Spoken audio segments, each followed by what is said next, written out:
मित्रांनो, गौतम बुद्धाविषयी तुम्हाला कधी प्रश्न पडलाय का? त्यांनी आपली पत्नी व लहान बाळ यांना एकटं सोडले. तुम्हाला योग्य वाटते की अयोग्य? चला तर या प्रश्नाचं उत्तर आपण बाबासाहेब आंबेडकर यांनी त्यांच्या बुद्ध आणि त्यांचा धम्म या ग्रंथात याचे उत्तर सविस्तरपणे दिलेले आहे. मित्रांनो, भारतात अशी काही राज्य होती की ज्यांच्यावर राज्याची अधिसत्ता नव्हती. ते स्वतंत्र राज्य होते, संस्थाने होते. त्यातलेच एक राज्य कपिलवस्तूचे शाक्य राज्य होते. अशा राज्यांना संघ किंवा गणराज्य असे म्हणत. शाक्याचा गणतंत्र राज्यात अनेक राजवंश होते. ते आळीपाळीने राज्यसत्ता चालवित. भगवान सिद्धार्थ गौतम बुद्ध यांचा जन्माच्या वेळी त्यांचे वडील शुद्धोधन हे कपिलवस्तूचे राजे होते. वयाच्या 8व्या वर्षी सिद्धार्थ गौतमाच्या म्हणजे जो राजकीय, जो राजांचा, जो क्षत्रियांचा धर्म असतो त्या विद्येच्या अभ्यासासाठी त्यांची सुरुवात झाली होती. याच काळात दंडपाणी नावाचा एक शाक्य राजा होता. त्याला यशोधरा नावाची मुलगी होती. त्यावेळच्या प्रथेप्रमाणे मुलीचा स्वयंवरासाठी शेजारच्या सर्व देशातील युवकांना निमंत्रण दिले होते. सिद्धार्थ गौतम 16 वर्षाचे झाले होते. त्यांनाही हे निमंत्रण पाठवण्यात आले. स्वयंवराच्या स्पर्धेत सिद्धार्थ गौतम विजयी झाले व त्यांचा विवाह पार पडला. विवाह होऊन काही वर्षांनी त्यांना एक राहुल नावाचा मुलगा झाला होता. मित्रांनो, त्यांच्या काळात शाक्याचा एक संघ होता. वयाची 20 वर्ष पूर्ण झाल्यानंतर प्रत्येक शाक्य तरुणाला संघाची दीक्षा घ्यावी लागत असे व संघाचे सभासद व्हावे लागत असे. सिद्धार्थ गौतमांना 20 वर्ष पूर्ण झाल्यानंतर त्यांनी नियम समजून घेत या शाक्य संघात प्रवेश घेऊन त्याचे सभासद बनले. ते संघाचे एकनिष्ठ व मान्यदार सभासद बनले होते व संघाचे अल्पावधीतच ते लोकप्रिय झाले होते. प्रवेश घेऊन जवळजवळ त्यांना 8 वर्ष लोटली होती. त्यानंतर त्यांच्या जीवनाला संपूर्ण कलाटणी देणारी एक घटना घडली. मित्रांनो, शाक्यांच्या राज्याच्या सीमेला लागून कोलियांचे राज्य होते.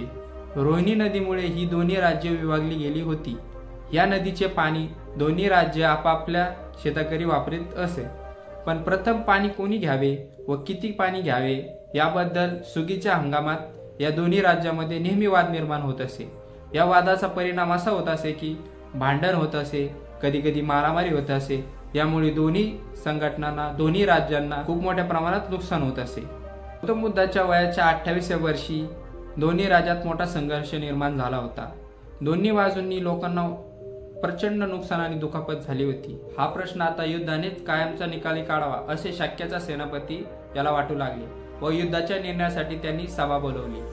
कोलियांच्या विरुद्ध संघाने युद्ध करावे असा त्याने ठराव मांडला व ज्यांचा विरोध असेल त्यांनी बोलावे असं सुचविले. सिद्धार्थ गौतम यांनी या ठरावाला विरोध केला व म्हणाले, युद्धाने कोणताही प्रश्न सुटत नाही.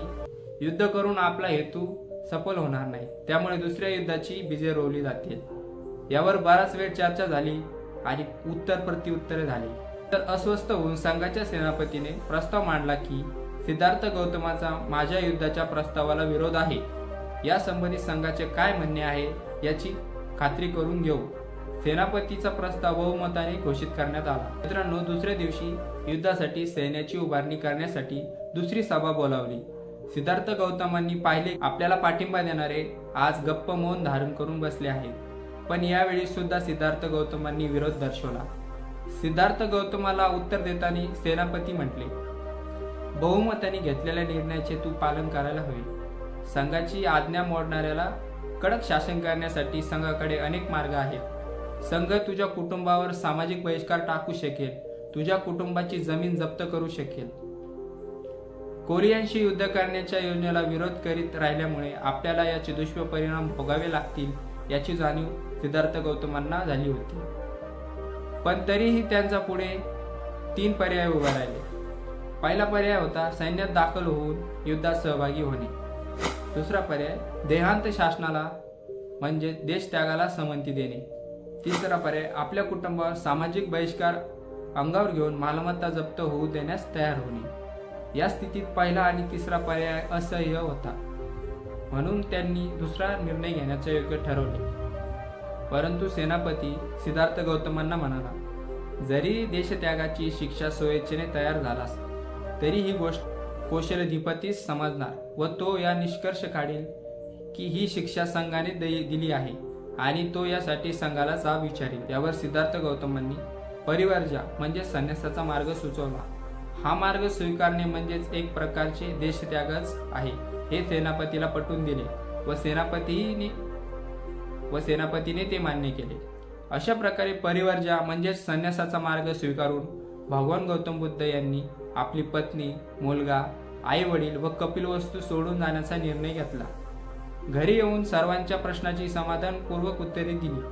तुमचा निर्णय योग्य आहे असं सांगून त्यांच्या पत्नीने त्यांचं समर्थन करून त्यांना या मार्गासाठी अनुमती दिली।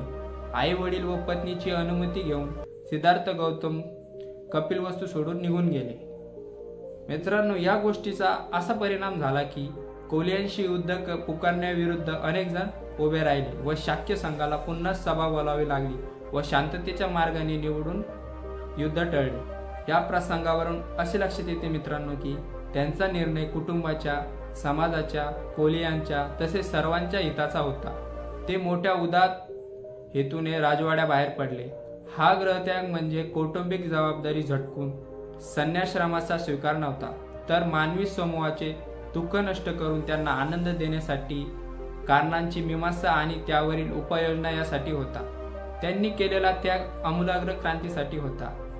मित्रांनो, आपल्याला वाटते की त्यांनी फक्त आपल्या पत्नीला आणि मुलाला सोडले, परंतु तसं म्हणणे योग्य नाही। कारण असे आहे की त्यांनी फक्त आपल्या पत्नीला आणि मुलाला सोडले नाही, त्याचबरोबर त्यांनी आपल्या माता पित्यालाही सोडले, मित्रांना सोडले, राज्य ऐश्वर्याम सोडले, महागडे वस्त्र सोडले, डोक्यावरील केस सुद्धा सोडले। एवढंच काय, पायातील वाहन म्हणजे चप्पल सुद्धा सोडले। एवढ्यावरच थांबले नाही तर डोळ्यात जमा झालेले अश्रू सुद्धा सोडले। जाण्याची पूर्व सूचना त्यांनी आपल्या घरच्यांना दिली होती, फक्त नेमके कोणत्या दिवशी जाणार हे नक्की सांगितलं नव्हतं। सिद्धार्थ गौतम बुद्ध हे त्या राजमहालात बसून दुःखाचे कारण आणि त्यावरील उपाय यावर चिंतन करू शकले नसते। त्यासाठी स्वतःला त्या परिस्थितीतून जावे लागेल आणि जनसामान्यांपर्यंत पोहोचून त्यांचे दुःख जाणून घ्यावे लागेल। म्हणून त्यांनी पहिले पाऊल म्हणून गृहत्याग केला। त्यांचे आई वडील, पत्नी, मुले यांना अन्न, वस्त्र, निवारा ह्या मूलभूत सुविधा तरी उपलब्ध होत्या, परंतु गौतमांना गृहत्याग केल्यानंतर त्यांच्याजवळ त्याही नव्हत्या। त्यांचे पुढील जीवन त्यांच्यापेक्षाही अत्यंत कठीण शारीरिक आणि मानसिक त्रासातून जाणार होते। जगाचे दुःख निवारण्याकरिता सत्याच्या शोधात, चिंतनाच्या आणि ध्यानाच्या अभ्यासात, तत्वज्ञानाच्या विश्वात स्वतःवर विजय मिळवून ज्ञान दिले या जगात। म्हणूनच एवढ्या वर्षानंतरही कोटी लोक त्यांना आजही मानतात।